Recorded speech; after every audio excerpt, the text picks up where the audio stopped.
amigos, existe un plan milenario que consiste en imponer, al final de los tiempos, es decir, en los momentos en los que estamos ahora, a un rey del mundo en el trono imperial.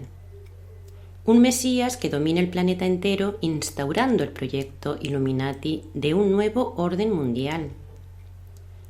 Y el elegido para llevar a cabo este milenario proyecto es el nieto de la reina de Inglaterra, el príncipe William. Pero el trono de William se ha visto gravemente amenazado al aparecer en escena una hija secreta de Diana de Gales, de nombre Sara, una hija de la que Diana desconocía su existencia porque tanto su gestación como su nacimiento y su vida permaneció en el más absoluto de los secretos. Según la revista Globe, el verdadero motivo por el que Kate y William viajaron a Nueva York en la Navidad del año 2014, poco antes de que Kate diese a luz a su segundo hijo, fue para reunirse con ella. El encuentro se produjo solo entre las dos mujeres en el Hotel Carlyle en Nueva York, donde estuvieron conversando durante unos 40 minutos, y tras este encuentro a Kate no le quedó la más mínima duda de que Sara era hija de Diana, ya que era su viva imagen. Idéntica a ella no solo en lo físico, sino también en los gestos y en las expresiones de su rostro. Luego se produjo un segundo encuentro entre Sara y el príncipe Carlos en Kentucky, una reunión que, aunque se llevó a cabo en el más estricto de los secretos, fue grabada por una cámara en donde se ve a Carlos hablando con una mujer de melena rubia que está de espaldas. Una imagen que la Casa Real pretende hacer desaparecer. Uno de los principales objetivos de ese encuentro era el de convencer a Sara de que se hiciera un test de ADN, un test que, por cierto, dio positivo. Pero Sara ya lo sabía porque cuando tenía 20 años sus padres murieron en un extraño accidente de tráfico y tras esto encontró un diario en donde descubrió que sus padres no eran sus padres biológicos y que ella había sido fruto de un proceso de inseminación artificial. A partir de ahí inició por su cuenta una investigación con el objetivo de descubrir quiénes eran sus padres biológicos, algo que sin duda descubrió. Aunque Sara se había ido a vivir a Nueva York con una identidad secreta, un día regresó a Londres con el objetivo de encontrarse con Carlos y culparle de la muerte de su madre. Esta historia de la hija secreta de Diana comenzó cuando Diana, antes de casarse con Carlos, y a la edad de 19 años, se tuvo que someter a un proceso de fertilidad. Pero hubo algo más. Al menos uno de los óvulos fecundados fue implantado en el útero de otra mujer, porque los médicos de la familia real habían recibido las órdenes para ejecutar un plan secreto que pretendía garantizar la continuidad de la corona. Y esto sucedió antes de que William fuera concebido por el mismo método de inseminación artificial, lo que significa que su padre biológico no necesariamente tiene por qué ser Carlos. Porque claro, la familia real no tiene hijos a través de relaciones sexuales, sino a través de un proceso de ingeniería genética que ellos manejan desde hace miles y miles de años. Un proceso conocido como inseminación artificial. Y para ello necesitan el óvulo de una mujer de sangre pura Anunnaki, y Diana lo era, porque sólo así se garantizaban que la semilla que se implantaba y que germinaría en ese óvulo fuera la semilla del diablo. Es importante saber que Diana tenía la sangre Anunnaki más pura que la de la familia Windsor, por lo que le correspondía a ella reinar. Ella aportó a la Casa Real una línea de sangre merovingia descendiente de los caballeros templarios del Santo Grial, en donde la palabra Santo Grial significa sangre real. Por lo que se puede decir que la línea de sangre que aportó Diana reforzó a la familia real de la Casa Windsor. Pero esta misma línea de sangre era también la que tenía Sara. A ella también le correspondía reinar ya que era la primogénita porque nació 8 meses antes que William. Pero como podemos imaginar, Sara fue asesinada. Según la revista Globe, esto sucedió el 15 de mayo del año 2015, mientras visitaba la isla de Creta y tras haberse reunido con Carlos en el Palacio de Buckingham. Ella ya lo había advertido, que Carlos pretendía asesinarla. Y esto sucedió tan solo meses después de que confesara esto, y en un lugar de antiguos sacrificios humanos, sacrificios al Minotauro de Creta, es decir, a Enki. A los Windsor lo único que les interesaba de Diana, es obvio, era solo que ésta produjera herederos con los genes Spencer, eso sí, y eso era todo lo que la casa real necesitaba de ella. Ella lo sabía, por eso decía de sí misma que era una yegua de cría. Según sus palabras, habían encontrado a la Virgen, al Cordero de Sacrificio. Aunque Diana no quería casarse, la boda se produjo en la Catedral de San Pablo el día 29 de julio del año 1981, y ella confesó lo siguiente: sentía que era un cordero el matadero, lo sabía y no podía hacer nada sobre eso. La realidad es que solo cuando la Casa Real se aseguró de que los óvulos de Diana eran viables es cuando se dio el visto bueno para que se pudiera celebrar la boda.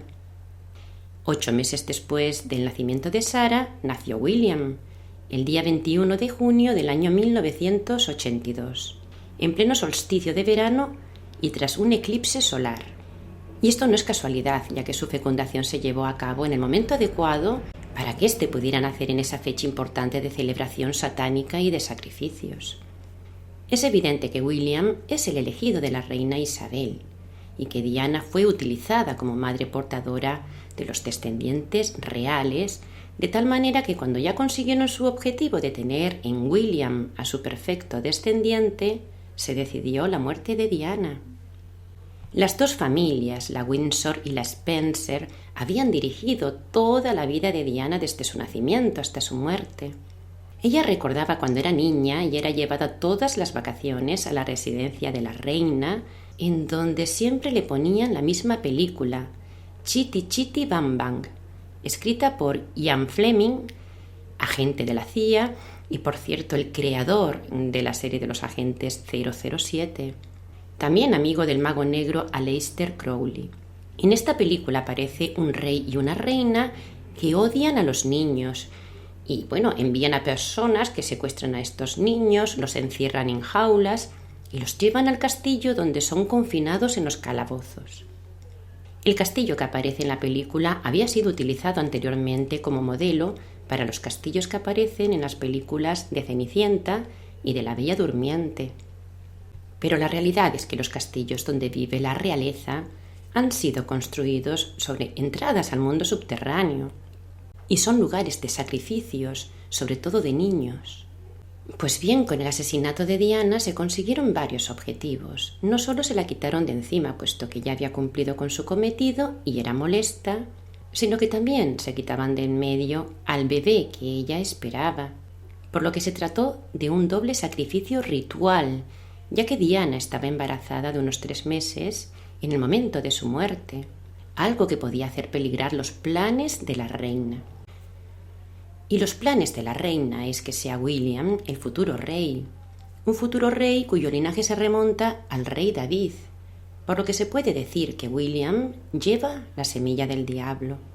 Fue el rey David el que propició, inspirado y guiado por Enki, la rebeldía contra el jefe de los Anunnaki, contra Enlil. Se trata pues de un linaje de sangre Anunnaki que siempre desobedeció a Enlil y que se mantuvo del lado de Enki, llamado también Satanás.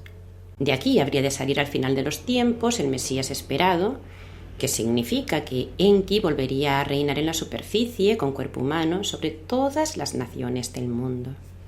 Y no es casualidad que el príncipe Carlos sea un Illuminati de grado 33 y el heredero de una doctrina antigua en donde se mezcla la semilla de Enki con el objetivo de gobernar el mundo.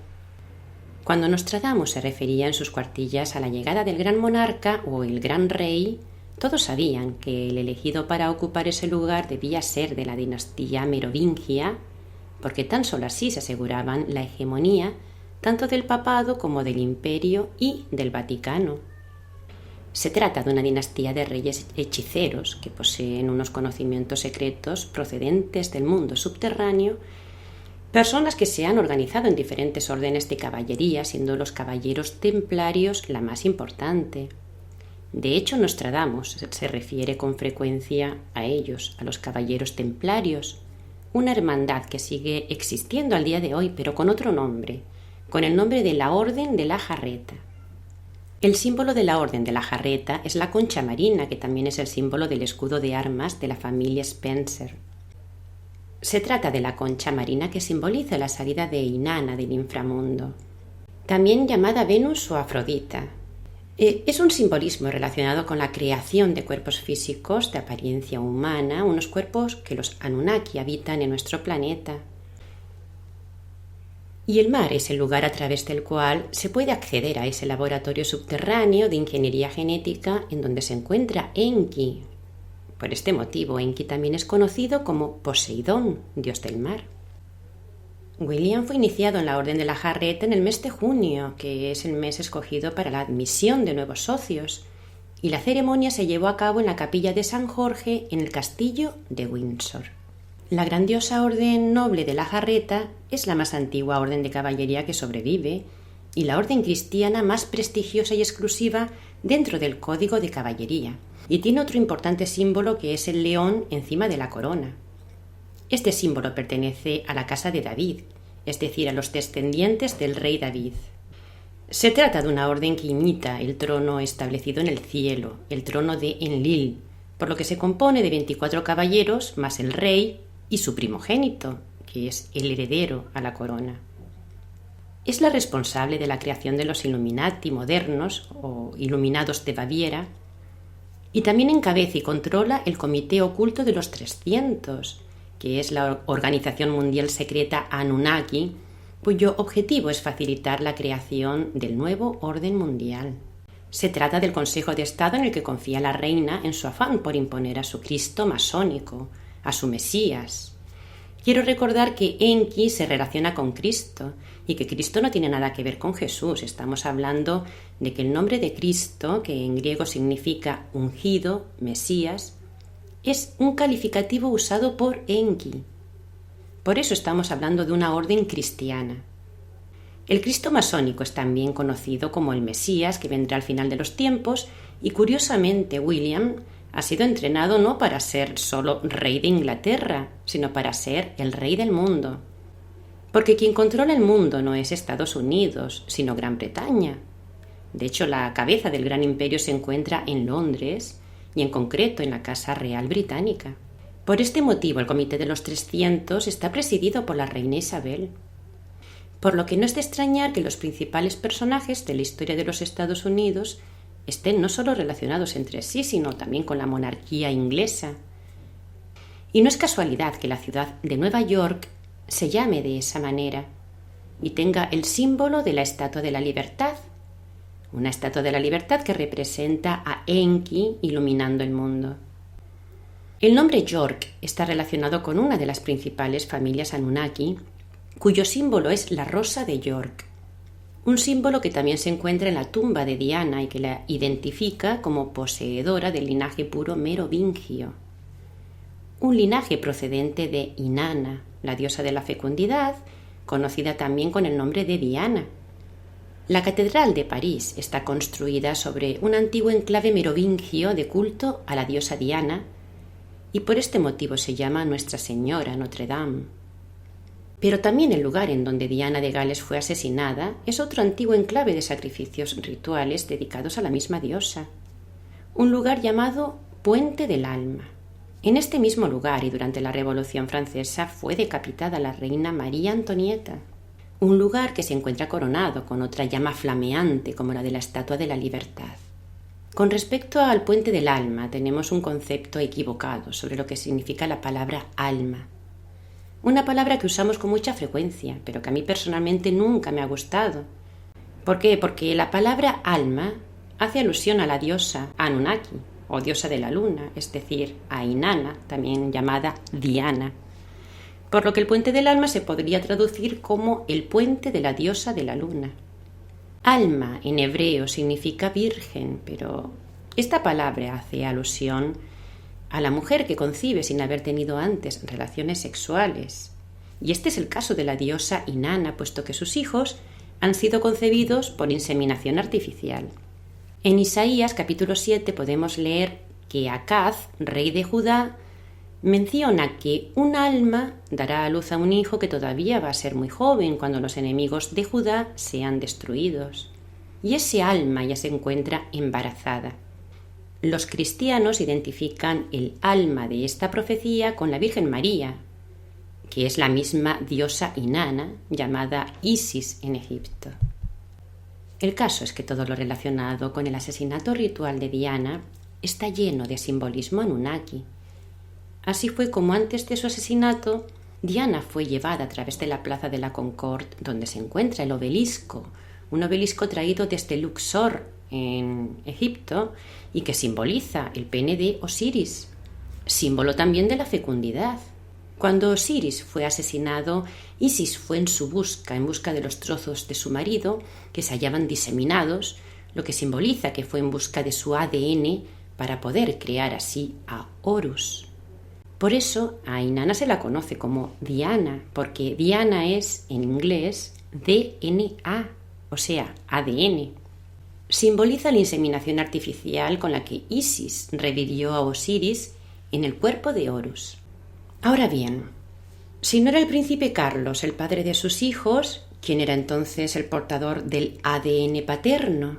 El padre biológico, no solo de William, sino también de Sara e incluso de Carlos de Inglaterra, es un poderoso Anunnaki que hasta su muerte ocupaba el rango más elevado del escalafón Anunnaki, por encima incluso de la reina Isabel.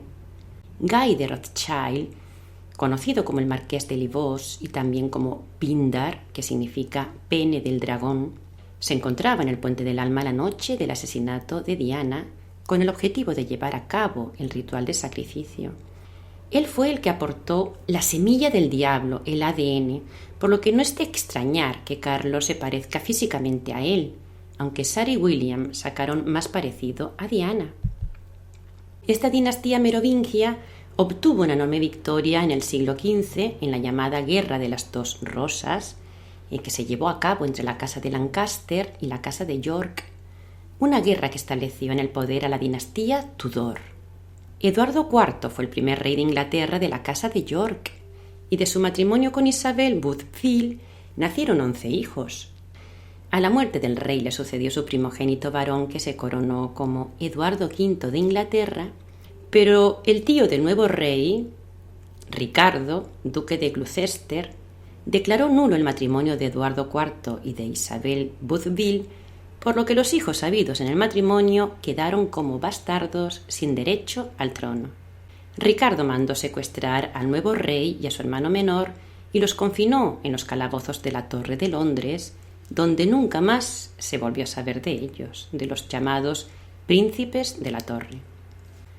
Pero la madre de estos príncipes destronados, Isabel Woodville, había acordado con Margaret Beaufort, madre de Enrique Tudor, un matrimonio entre su hija primogénita Isabel de York y el hijo de Margaret, heredero de la casa de Lancaster. El caso es que Enrique Tudor consiguió derrotar al rey Ricardo y fue coronado como Enrique VII de Westminster, pudiendo así casarse con Isabel de York en la abadía de Westminster. Este matrimonio dio fin a la Guerra de las Dos Rosas y se estableció así un único emblema en donde se unía la rosa blanca de York con la rosa roja de Lancaster. Sin duda alguna, Isabel de York fue la gran protagonista de esta historia y su retrato se tomó como modelo para dibujar a la reina en la baraja de naipes. Por este motivo aparece con una rosa en las manos. Pues bueno, amigos, esta es la historia de los planes Anunnaki en la Tierra. Pero esto no significa que estos planes vayan a ser ejecutados, puesto que los Anunnaki se encuentran no solo muy debilitados por las constantes batallas y luchas de poder entre ellos, sino que también las cosas, afortunadamente para nosotros, no les están saliendo como ellos quieren. Así que no debemos preocuparnos. Pero sí es bueno y necesario conocer sus planes, porque tan solo cuando conocemos a nuestros enemigos es cuando podemos ser capaces de derrotarlos. Hasta pronto.